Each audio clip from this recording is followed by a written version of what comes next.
있는 거는 간단하게 좀 짤막하게 한번 얘기하고 넘어가면 좋을 것 같아요. 한국교회가 로하니암스를 어떻게 읽어내고 또 우리가 한국교회가 로하니암스 저자를 통해서 누릴 수 있는 유익에 대해서 조금 이렇게 압축적으로 길지 않게 한 번씩 짚어주시면 좋을 것 같습니다. 경계를 얻는 것. 그게 읽으면서 얻을 수 있는 유익일 수 있다. 좀 도발적으로 얘기하면 복음주의라는 경계도 허물어서 바깥으로 나아갈 곳이라 이렇게 말씀드리죠. 여기 김동기 박사님 오늘 작정하고 오신 것 같습니다. 너무 짧은데요. 좀 길게 하려고 해요. 제가 이제 이 책을 번역하면서 지금 영국에 있는 김병준 신부가 있습니다. 김병준 신부가 재밌는 게 이 신뢰하는 사람을 번역하고 영국 성공의 신부가 됐어요. 영국 성공의 반응이 김병준 신부 사실 뭐 별다른 학위는 없습니다. 그냥 NDB 성공의 NDB 받은 게 전부인데 로하니아스 번역했다니까 다들 그냥 로하니아스 번역한 걸로 그 자체가 커리가 되는 거예요. 그래서 그 교구의 주교님이 너는 로하니아스 번역한 탁월한 시각적 재능을 갖춘 뭐든지 소개할 때마다 로하니아스 번역한 사람이야. 이 친구는 그거 해가지고 지금 먹고 살고 있는데 저거 빨리 영국 오라고 지금 그걸로 번역했으니까 너도 보면은 영국 캐논이 있거든요. 캐논? 너는 캐논 할 수 있다. 그런데 제가 로하니아스를 보면서 이제 여러분들이 느끼길 바라는 거는 한국 사람들이 제가 보기에는 한국 기독교인들, 한국 사람들 제가 보기엔 약간 분위기가 많은 것 같아요. 기독교, 한국 사람들이 보통 택시 아저씨 알면 3대 종교를 다 아세요. 내가 아는데 말이야, 불교 말이야, 기독교 말이야, 그 세 개의 종교를 그냥 다 알고 비평도 하시고 한계도 지적하시고 다 아시는데 과연 정말 우리가 기독교를 잘 알고 있는가?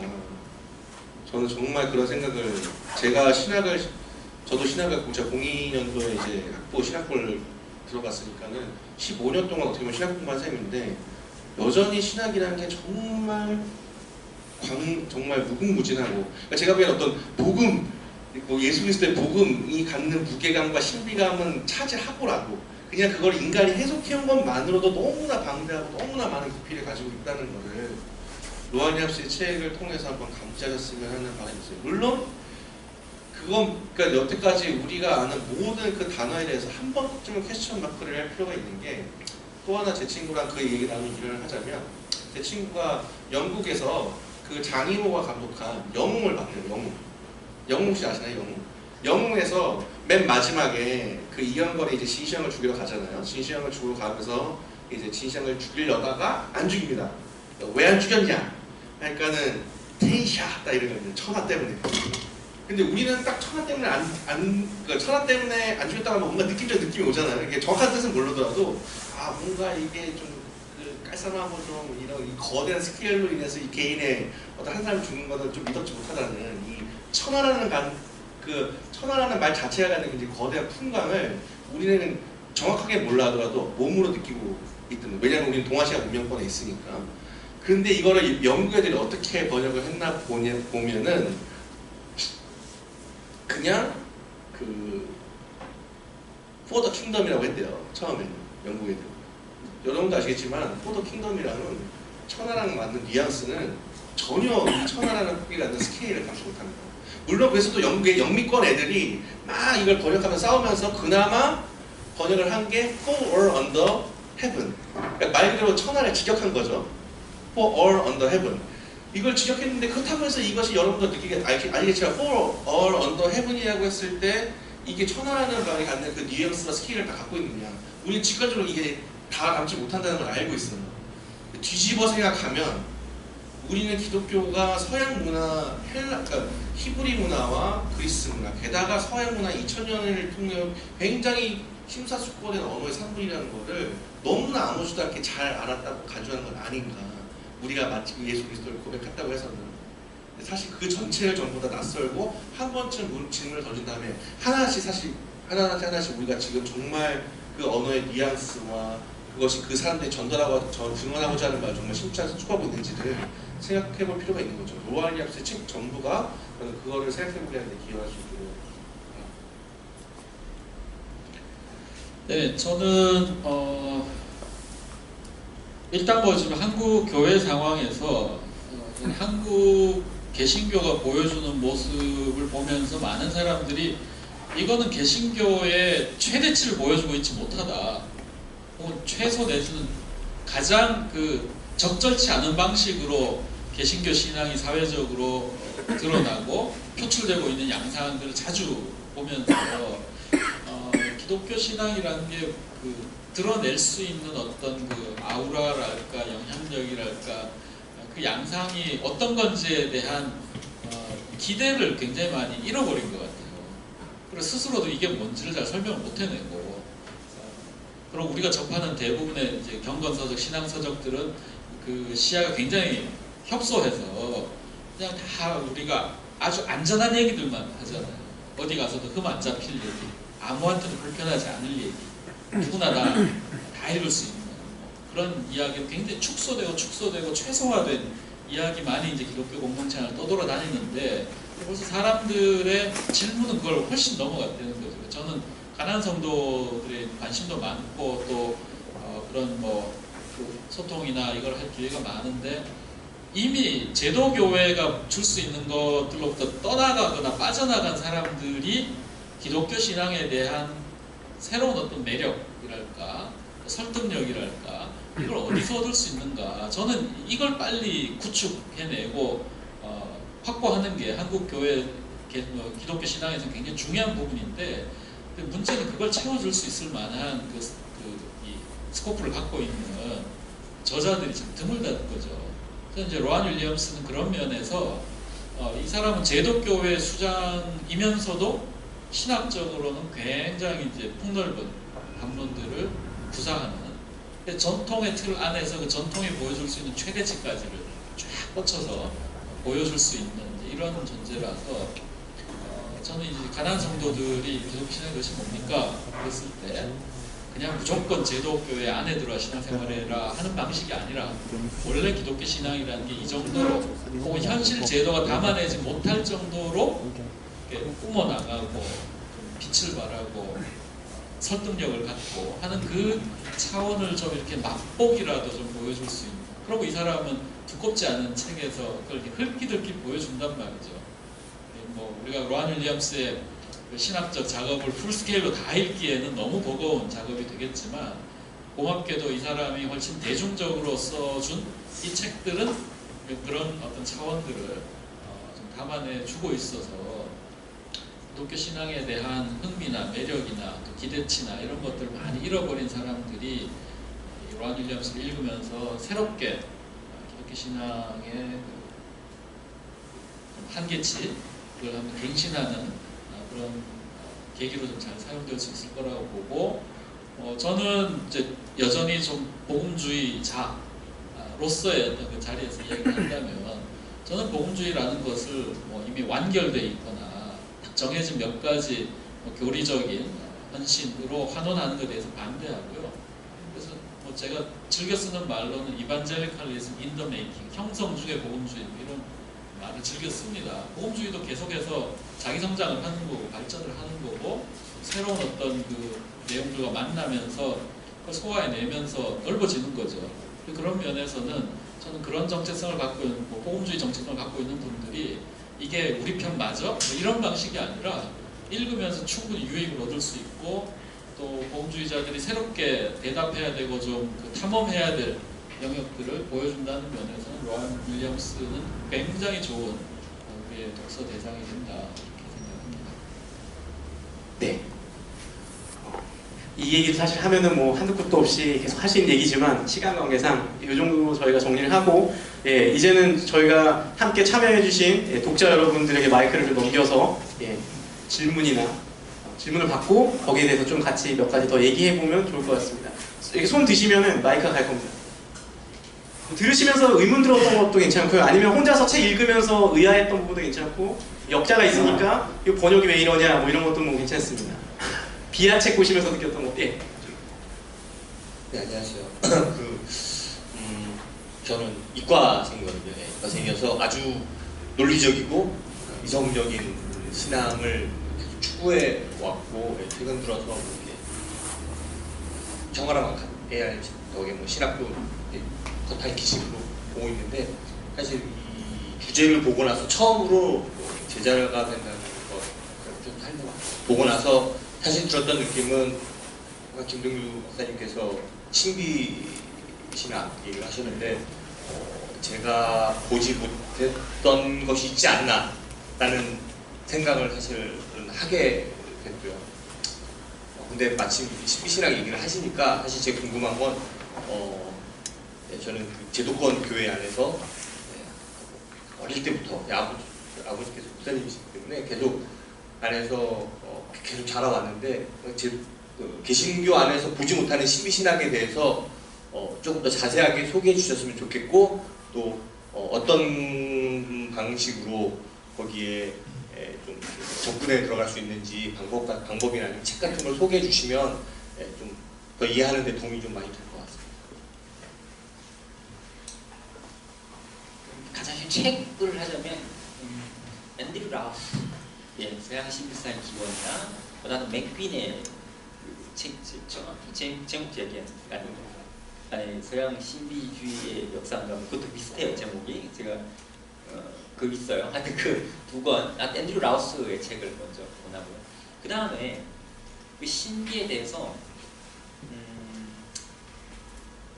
일단은 우리의 이제 이건 이제 부정신학 전통입니다. 사실은 부정신학 전통. 그러니까 우리가 긍정적으로 하는 이게 부정신학 두 가지로 좀 약간 구별해서 할 수 있을 텐데 하나님을 이제 긍정적인 수로만으로는 정립할 수 없어요. 흔히 말하는 체계적인 논리적인 언어로 안 되니까 하나님 이런 분은 아니시고 이건 아니시고 해서 부정적 정립을 하는 정도에서 끝나는 그런 부정신학이 있을 수 있고요. 그것도 아니고 하나님은 이제 위디오니시오스라는 신비신학자 예를 들면 하나님은 이것도 아니고 이것도 아니고 그 긍정과 부정을 자체를 넘어서 절대 그런 의미에서 오히려 절대적 긍정일 수 있는 우리의 수로 자체를 넘어선 하나님이시다. 그때 우리의 수로는 하나님에 대한 진술은 논리적 진술이 아니라 찬양과 기도의 언어로서 하나님께 다가가는 거예요. 그 차원이 이제 신비신학이 강조하는 지점이고요. 그것이 가톨릭 전통이나 성공회 전통에서는 예전을 통해서 충분하게 되어져 있습니다. 개인적인 훈련, 물론 거기서도 이제 침묵의 훈련이라는 게 피정이나 이런 게 있죠. 여러 가지 있겠지만은 예배 가운데 우리 용어로 하자면 그런 이사나 이런 것들을 통해 충분히 그것이 서려 있어요. 근데 우리는 이제 설교라는 게 중심이죠. 말씀이라는 게 개신교에서는 전 과잉이라고 보거든요. 굉장히 너무 말씀이 너무 많아. 아주 그냥 1시간씩 막 설교하고 막 이렇게 하는 분들 많이 봐서 거기서 어떻게 신비를 느낄 수 있나 저는. 언어의 마술사가 아니라면은 거기서 사람들이 신비에 들어갈 수 있을까? 저는 좀 회의적입니다. 굉장히 그런 식의 점. 근데 그렇다면 우리가 읽는 책 가운데 이를테면 아구스틴스의 고백록 같은 것만 해도 굉장히 신비적인 책. 로아니미엄스 아구스틴스에 대한 깊은 이해가 있는 것은 그에게서 굉장히 방대한 신학적, 방대한 그 체계성도 찾을 수 있겠지만 그 체계성도 근대적인 체계성 전혀 아니고요. 어쨌든 그 안에서 그가 갖고 있는 신비신학에 대한 파악할 수 없는 하나님의 그 불가능성이라는 것에 대해서 매우 깊이 보여주고 본인이 그 고백록에서 바닥까지 내려가 체험한 것들이 나와 있기 때문에 그런 쪽에 초점을 맞춰서 독서를 해나가시면 조금 다른 신앙의 면모가 나오지 않을까? 이 정도만. 꼭 한 분만 답해야 되는 거 아닙니다. 네. 혹시 다른 분 또 덧붙여 말씀드리면 로아니아스의 모토가 있는데요. 로아니아스의 모토가 콜투스 데이 사피엔티아 호미니. 그러니까 하나님을 예배하는 것이 인간의 지혜다. 하나님에 대한 찬미와 송영이야말로 모든 인간의 지혜의 원천이라는 게 로아니아스의 모토거든요. 그것만 보더라도 그 로아니아스에게 있어서 신비 혹은 이제 그러니까 그 개신교 신앙이 여러 가지 좀 문제점이 있지만 아까 김경호 선생님 계속 지적하는 거는 우리는 이미 그리고 이제 한국 사람들 저도 마찬가지입니다. 한국은 기본적인 근대라는 틀이 기본적으로 앞으로 이제 자리 잡고 있어요. 그래서 우리는 뭔가 세속 사회와 종교계를 이미 선을 그어놓고 있고 나의 사적 영역에서의 종교적 신앙과 뭔가 공적 영역에서의 종교적 실천과 이거를 은근히 다 이분화돼서 그리고 이 이분화된 걸 어떻게 조정할 것인가 이런 식으로 관심을 기울이거든요. 근데 사실은 로아니아스는 그런 거 구분 자체를 거부하는 그리고 신학도 어떻게 보면 체계적인 어떤 신학과 전례와 그런 것이 구분되는 게 아니라 전례적 언어가 또 신학의 언어고 신학의 언어가 또 전례이고 그것이 또 정치적인 어떤 영어가 되는 그런 그 신학자이자 주교인 거죠. 그러니까 본인에게서 또 신학자이자 주교인 거고 로아니아스가 참 몇몇 사람들이 질문을 하는 게 되게 답하기 어려운 게 어떤 신학자냐, 조신학자냐, 역사신학자냐, 뭐 교회사가냐, 뭐냐 어떻게 보면 한정질 수 없습니다. 조신학적인 느낌도 있고 역사신학적인 면도 있고 한편으로는 뭐 실천신학적인 면도 있고 어떤 사람은 공공신학적인 면을 발견할 수도 있을 거고요. 그러니까 본인이 근데 제가 보기에는 가장 적합한 말은 아우구스티누스적인 의미에서의 주교이라는 거예요. 왜냐하면 그 당시 아우구스티누스는 신학적인 저술을 할 때 본인이 따로 별도의 어떤 근대적인 느낌의 신학자라는 마인드에서 쓴 게 아니라 그리스도인의 평신도를 인도하는 동시에 근데 전례를 또 주관하는 동시에 또 그 사람들 그 당시 로마라는 세계에 참여해서 정치적으로 발언하는 주교로서 활동하는 거니까 로아니아스는 언제나 그 근대 이전의 뭔가 세계의 마인드로 택하는 거니까 그 부분을 염두에 두시고 이제 보시면 훨씬 더 좋지 않을까. 네. 네. 어제 뭐 손가락이 좀 손들 줄 알고 지금. 예, 다 뭐 편하게 예, 이게 뭐 굉장히 어떤 심오한 질문을 꼭 하시지 않아도 됩니다. 아주 편하고 그냥 떠오르는 거 말씀해 주시면 되거든요. 기다리겠습니다. 아, 네. 마이크 들고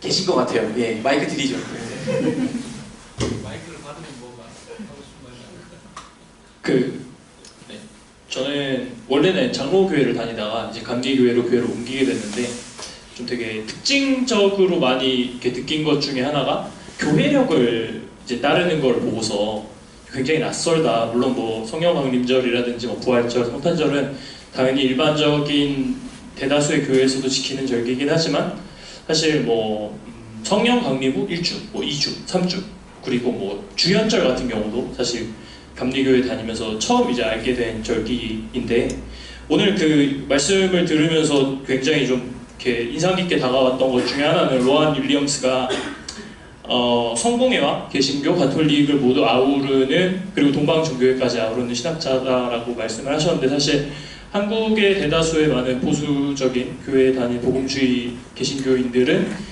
보편교회에 대한 이해가 부족하다고 계속 말씀을 하셨고 사실 전례에 대해서도 모르는 게 당연한데 이 부분에 대해서 이렇게 뭐 이렇게 간단하게 소개가 될 수 있는 책이라든지 아니면은 어떤 뭐 경험이랄까요? 그런 부분이 있으면은 말씀해 주시면 좋을 것 같습니다. 얼마 안 되지 않았어요? 성공의 교회는 지금 얼마 안 되지 않았어요? 근데 저는 그러니까 언제나 이 로아니아스가 그 삶의 선택에서 얘기했거든요. 예수를 따르는 거, 그리스도의 성유신 아무리 설교해봐도 다 소용없다고 그렇게 살아야 된다고. 전례 저도 전례에 대한 몇 가지 책을 뭐 할 수도 있겠지만 제가 보기엔 좋은 거는 언제나 좋은 건 전례 직접 참여해보는 겁니다. 거기서 상상력을 발휘해야 돼요. 그래가지고 저도 성공회 이전에 저도 장로교였는데 장로교회에서 예배를 경험하다가 로아니아스도 그렇고 사라쿠르도 이제 또 하나 많이 얘기하는 게 드라마라는 단어입니다. 드라마. 그리고 이제 케빈 베너즈가 그걸 약간 훔쳐가지고 이제 요번에 작년에 이제 교리의 드라마라 이런 얘기를 했는데 저는 약간 베너즈가 좀 치사하다고 생각해요. 왜냐면 드라마라는 개념은 전례가 드라마라는 거에서 기본적으로 나오는 거예요. 그리고 전례가 드라마라는 거는 미사나 이런 거에서 굳이 누가 이렇게 설명을 사실 많이 할 필요가 없어요. 왜냐면 입당을 하고 그 다음에 우리가 죄 고백을 하고 그 다음에 구약을 읽고 신약을 읽고 복음서를 읽고 그 다음에 선포가 이루어지고 성찬을 나누고 그 다음에 평화 인사를 나눈 다음에 밖으로 나간다. 지금 제가 이거 말만 하더라도 어느 정도 시퀀스가 있지 않나요? 지금 구약, 신약, 복음서, 예수님의 죽음, 그 다음에 성찬을 나누고 그 다음에 밖으로 나아가는 이 자체가 하나의 전체가 드라마인 겁니다. 그러니까 제가 보기에는 이 성공회라든지 이 서방 기업에서 드라마라는 발타자르가 이제 드라마라는 처음 그걸 결국에는 대중화시킨 좀 더 신학적으로 널리 알리는 사람인데 그런 게 나올 수밖에 없는 거예요. 왜냐면 그런 전례 자체가 그렇게 짜여져 있으니까. 그러면서 제가 가장 좋은 거는 물론 그 드라마에 관한 책을 보는 것도 좋지만 드라마를 직접 보는 거죠. 가장 좋은 거는. 비교도로서 그 전례에 참여를 할 수 있나요? 성공회는 그리고 게다가 제가 성공회 성공회 교인이 아니고. 드디어 하자면 성공회는 그 세례받은 분이면 누구나 성찬례에 참여할 수 있습니다. 예. 비성공회 교도인데요? 네, 천주교는 안 돼요. 그 대신에. 그러니까 성공회에서는 성찬례도 받아보세요. 그래서, 뭐 그 얘기를 근데 좀 다른 각도에서도 할 수 있는 것 같아요. 사실은 전례 중심으로 온 교회들은 전례를 또 그렇게 잘하고 있나? 왜냐하면은 그렇잖아요. 우리 장로교나 이쪽 전통은 사실 말씀 전통인데 설교가 지루하단 말이에요. 설교하면 다 재우고. 그러니까 사실 말씀을 중심으로 하는 교회 예배 전통에서는 실패하고 있는 셈이고, 전례를 중심으로 왔던 교회 전통에서도 사람들이 사실 아무런 감흥 없이 이제 정해진 순서 따라서 그냥 의무감으로 이렇게 때울 수도 있는 문제이기 때문에, 저는 그 전례 중심의 교회나 혹은 좀 비전례적인 이 교회나 다 지금 이제 우리가 전례적인 것의 중요성을 얘기를 하고 있지만, 이쪽은 원래 잘하고 있고 이쪽은 아예 없었다 이 얘기가 아니고, 어느 쪽이든 새롭게 이게 재활성화되는 과제를 다 안고 있다, 이렇게 좀 보는 게 맞을 것 같고, 그리고 이 전례라는 것은 저 개인적으로 뭐 좀 이렇게 생각하는 걸로는, 그러니까 우리가 일반적으로 주어진 시간과는 다른 방식으로 우리 시간대를 재발령하는 거잖아요. 재조직하는 거고, 사람들이 뭐 1월, 2월, 3월, 4월 이렇게 카운트를 할 때 우리는 신앙적인 어떤 다른 타임 스케줄을 갖고 이 세상을 살아가겠다라는 면에서 그걸 해내는 것은 굉장히 좀 중요한 과제인데 사실 만만치는 않다. 그리고 그 점에서 저는 흔히 그 시도를 할 때 이제 교회력 따라서 뭔가를 해보자라는 게 이제 1차적인 시도가 될 텐데, 거기서 하나 좀 더 나갈 수 있다면 우리 스스로가 사회력을 좀 재구성해보는 노력도 필요하다. 저희가 청월함에서 청년사회 컨퍼런스나 할 때 이제 몇 번 좀 그런 제안을 했어요. 그러니까 한국 역사에 굉장히 상징적인 날들이 있잖아요. 3월 1일, 4월 19일, 5월 18일, 6월 25일, 8월 15일, 이 어떤 특정한 날짜로 대표되는 한국 역사에 굉장히 구체적인 어떤 그 스토리들이 있다는 거죠. 근데 그게 우리가 우리 신앙하고 상관없이 흘러가는 일반 역사의 차원으로만 가 있는데, 저는 우리가 교회력을 지켜가는 그 어떤 그 방식을 이 사회력과 더불어서 좀 같이 엮어가는 것을 좀 고민해 본다면, 한국 사회에서 우리가 크리스찬이 돼 한국 사회 역사의 시간대와 또 우리 신앙의 시간대를 같이 만나게 하는 작업을 좀 시도해 볼 수 있지 않을까. 저는 그것이 우리가 좀 해볼 수 있다는 상당히 흥미로운 그런 작업이 되고, 주어진 대로 시간을 사는 게 아니라 우리가 우리 스스로의 시간을 스케줄 안에서 우리 삶을 좀 구성할 수 있는 그런 방식이 돼서, 이 전례적인 부분을 이제 어차피 다 재활성화해야 된다는 과제를 다 안고 있기 때문에, 자기가 있는 전통에서 어떤 방식 좀 창의적으로 이것을 잘해볼 수 있을까 좀 고민해 본다면 훨씬 전향적이고 새로운 시도들이 나올 수 있지 않겠나, 그런 생각입니다. 한 분만 더 받겠습니다. 오늘 지나가면 끝입니다. 제가 질문할게요. 저 다음에 다른 거 하셔도 될 것 같아요. 제가 할게요. 지금 말씀하실 때 지금 로안 윌리엄스를 공교회적 신학자로서 많이 접근하셨는데, 로안 윌리엄스가 종교개혁가들, 특히 칼빈이나 루터를 바라보는데 어떤 시각을 가지고 있는지 좀 궁금합니다.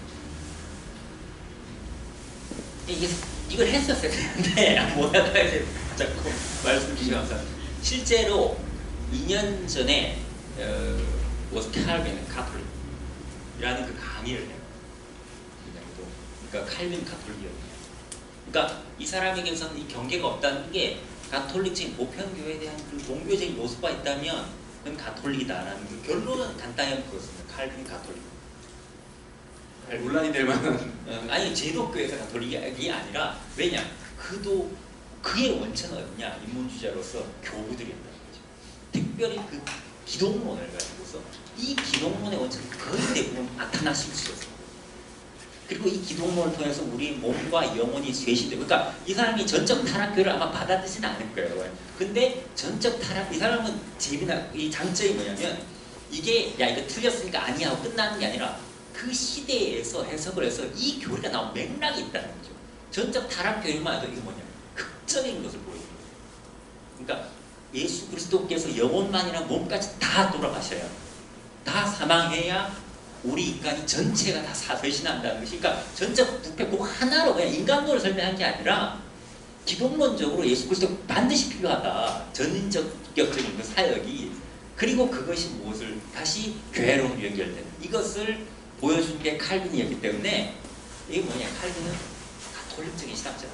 그렇기 때문에 그때 로마 가톨릭이 오히려 그 노선을 이탈했기 때문에 로마 가톨릭이 반기를 든 것이지, 이 사람이 그냥 로마 가톨릭을 비난하기 위한 그 목적으로 산 게 아니다 라는 것을 아주 재미나게 풀어요. 여기서 뭐냐, 로안 윌리엄스의 포괄성을 볼 수가 있고, 우리가 신학하는 방법, 그리고 신학을 의 역사, 우리 신앙의 뿌리를 되돌아보는 그 방법 또한 우리 로안 윌리엄스 배우면 어떨까. 그래서 우리의 시야가 열리고, 오늘 작년 그 한 해 우리가 조계 500주년을 가톨릭을 엄청 많이 했지 않습니까? 옛날 계속 아마 교회마다 가톨릭이 일이 잘못했다는 것만 했을 거지. 그러지 말고, 그러지 말고 올해부터는 가톨릭도 바뀌었고, 다 이게 우리가 좀 시선을 넓혀서 그런 경계를 넘어서 우리가 함께 공유할 수 있는 신학들을 찾아가는, 그걸 저는 로안 윌리엄스 통해서 배울 수 있다. 그 말씀 드리고 싶습니다. 로안 윌리엄스가 아까 그 동영상에 로안 윌리엄스의 그 균형감을 신뢰하는 삶에서도 종교개혁을 긍정적으로 평가합니다. 하지만 동시에 비판도 해요. 그러니까 로안 그 중세 그 당시에 무너진 것을 종교개혁가들이 신선한 활력을 넣은 건 사실이다. 하지만 성경을 사적인 책으로 만든 것, 이걸 지적하거든요. 네. 지금 우리는 다 성경을 사적인 책으로 보고 있어요, 사실. 그러면서 지금 김동기 박사님 계속 공교회적 감각, 공교회적 감각이라고 하는 게, 우리는 그게 너무나 당연하게, 특히나 이 개신교 플러스 근대라는 점을 이제 겹치는 점에서 우리는 성경을 사실은 공교회적 공동체적 맥락에서 읽어본 적이 오히려 낯설어요. 그거를 염두에 두실 필요가 있고, 김동기 박사님 말씀하시면 로안 윌리엄스 제가 보기에도 전적 타락을 지지하지 않습니다. 제가 어떻게 보면 전적 타락을 좀 비판해요. 전적 타락으로, 그러니까 칼뱅을 비판하기보다는 그 하이퍼 칼뱅이라고 해야 되나요?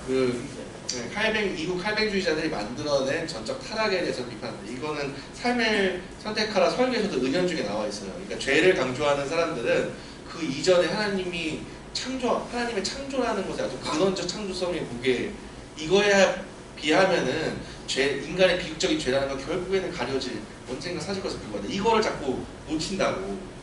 하나님을 높이려는 나머지, 그러니까 원래는 인간의 죄성을 강조하는 게 결국에 하나님의 그걸 높이기 위한 거잖아요. 근데 그걸 높이다 보니까 결국엔 하나님의 원창조의 이 더 커다란 차원을 가리게 되는 아이러니한 결과를 불러온다는 거죠. 그런 면에서 이제 로안 윌리엄스의 어떤 그런 여태까지 이제 우리가 개신교적 멘탈리티라고 대표될 수 있는 여러 가지 교리 이해라든지 성서이라든지 이런 것들을 다 한 번씩 다 재검토해 볼 수 있다면, 그거야말로 정말 좋은 기회가 될 수 있지 않을까. 하나만 네, 입이 풀리셨어요. 이제 입이 풀리셨어요. 진보적인 복음주의 것만 갖고 얘기하는 게 아니에요. 진보적인 그 개신교도 마찬가지예요. 뭐 칼빈 그건 옛날 거 아니에요. 부터 그 옛날 거 이러거든요. 많은 더 잘 아실 겁니다. 진보적인 학교 공부하셨으니까 그 양자에 대해서 다 로안 윌리엄스는 그 중용의 미덕이라고 할까요? 그걸 보여줄 수 있다. 샘플 하나만. 네, 샘플 하나만. 로안 윌리엄스가 여기서 이제 그 삶을 선택하라 보시면 가장 가난한 이가 가장 좋은 것을 받아야 마땅하다는 설교가 있습니다. 거기서 이건 해방 신학자들이 엄청 좋아할 만한 이야기예요. 가장 가난한 이가 가장 좋아할 만한 이야기가 민중 신학자분들이나 어떤 해방 신학자들이 엄청 좋아할 만한데, 여기서 전적으로 달라지는 게, 가장 가난한 사람이 받아 마땅한 이유는 이를테면 해방 신학자들 이야기했듯이 가장 가난한 사람들이 이를테면 가난한 자들의 인신론적 특권을 갖고 있어서가 아닙니다. 그냥 가장 가난한 속에서 인간의 가장 적나라한 본성이 드러나기 때문이에요. 인간이 무엇인가를 필요로 하는 존재고, 이런 인간이 식량에 의존해서 사는 존재고, 인간이 누군가의 도움을 필요하기 때문에 그것이 가장 빈곤한 상태에서 가장 드라마틱하게 드러나기 때문에, 그 속에서 하나님의 영광이 가장 빛나기 때문에 우리가 가장 가난한 사람을 도와야 마땅한 거지, 그 사람들이 막 우리보다 사실 은연중에 가난한 사람들이 사실은 우리보다 많은 걸 알고 있고, 마르크스도 이제 하부 구조가 노동자들 계층이 더 우리보다 그런 게 아니에요. 로안 윌리엄스 그런 식으로 절대 지지하지 않습니다. 로안 윌리엄스 그러면서 되게 전통적이에요. 그러니까 한편으로는 제가 보기엔 진보적인 신학자들이 되게 좋아할 만한 사회적 어젠더. 로아니엄스는 어떻게 보면은 공산주의자라고 할 수 있을 정도로 재능에 따라 일하고 필요한 만큼 갖다 쓴다. 어떻게 보면 고타강경 비판에서 이제 막스가 얘기한 건데 그거를 그대로 따른 거거든요. 로아니엄스도 그 사회가 이상적인 사회라고 봐요. 하지만 그것이 이루어질 수 없다고 생각합니다. 동시에 그것은 하나님의 은총에 의해서 하나님께서 이루어하신 세계에서 가능한 거지. 인간은 그것을 참여할 뿐이지 그것을 인간의 기획에 인간의 아전대로 하면 언제나 우리는 무너지게 되니까. 그러면서 이제 진보 신학에서도 로아니엄스는 어떤 면에서 좀 새로운 디톡스라고 할 수 있죠. 네, 이제 입이 풀리셨는데요. 김동규 박사님 이제 입이 풀리셨는데 아쉽게도 저희가 준비했던 지금 시간이 벌써 다 지나가 버렸습니다. 저희가 첫 번째 시간으로 준비해서 로안 윌리엄스라는 한 저자에 대한 다양한 이야기를 나눠보고 그 광고에 나왔던 것처럼 물고 뜯고 씹고 그렇게 해보려고 저희가 준비를 해서 해봤는데 2시간이 정말 짧다는 생각이 사회자로서 일단 들고요. 저는 진행하면서 굉장히 어떤 진지하고 심오한 얘기도 나오지만 좀 재밌고 이렇게 리드미컬한 걸 생각했는데 해보니까 만만치가 않다는 생각이 듭니다. 주제가 주제였던 만큼 그런 것도 있겠지만 그래서 다음 달 준비에 대한 마음의 부담이 있는데 심지어 다음 달의 주제는 교양으로서의 신학입니다. 그래서 이번 첫 번째는 저자로 했었고요. 저희가 이제 2월 달에도 북토크, 월간 북토크를 진행할 텐데 김진혁 교수가 썼던 신학 공부라는 책이 있습니다. 그래서 저희가 그 책 기본으로 해서 우리가 교양인으로서 신학에 대한 공부에 대한 주제를 가지고 관련해서 2월 달에도 북토크를 준비해 보려고 합니다. 그래서 오늘 오셨던 분들이 오늘만 와야 되는 건 당연히 아니고요. 저희가 1년 내내 진행할 거기 때문에 그 청원하면서 기억할 때 컨셉은 한 번 오신 분이 한 달에 한 번씩 이런 시간을 계속 가졌을 때 어떤 것들을 누릴 수 있을까 였거든요. 다음 달에 꼭 뵀으면 좋겠습니다. 그럼 저희가 준비한 건 여기까지로 하고 인사드리겠습니다.